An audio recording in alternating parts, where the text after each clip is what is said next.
David Graeber, c'est quelqu'un qui est à la fois un anthropologue mondialement connu, très lu, très commenté, qui est professeur dans le département d'anthropologie de la London School of Economics, qui est un des temples du savoir anthropologique. C'est un département qui a été fondé par Malinowski et qui a une carrière anthropologique classique, disons. Il a fait sa thèse de doctorat à l'université de Chicago avec une des grandes figures de l'anthropologie que nous admirons tous deux, qui est Marshall Sahlins, et il a fait pour cette thèse un long terrain dans la partie centrale de Madagascar, où il a travaillé sur les divisions sociales qui continuent à exister entre les descendants de nobles et les descendants d'esclaves.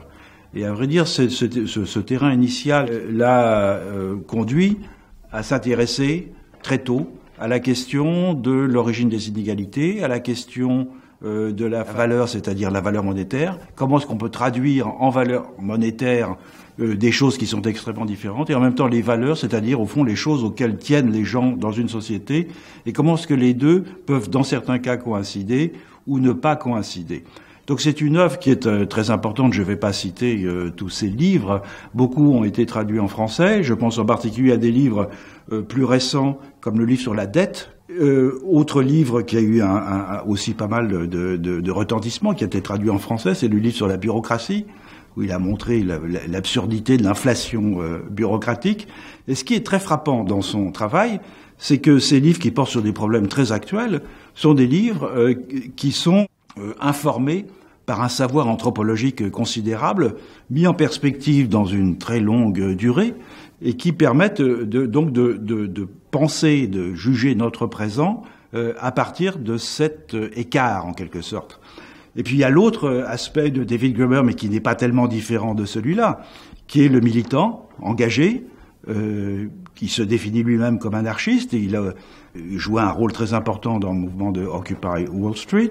Il a été aussi très actif dans beaucoup de mouvements contre la globalisation, et il a écrit aussi des textes qui sont des textes plus militants, mais qui ne perdent pas pour autant l'aspect savant. Je pense en particulier à un livre que j'aime beaucoup, qui s'appelle Fragments d'une anthropologie anarchiste, et qui porte sur la question, au fond, de savoir pourquoi est-ce que l'anthropologie est une science critique.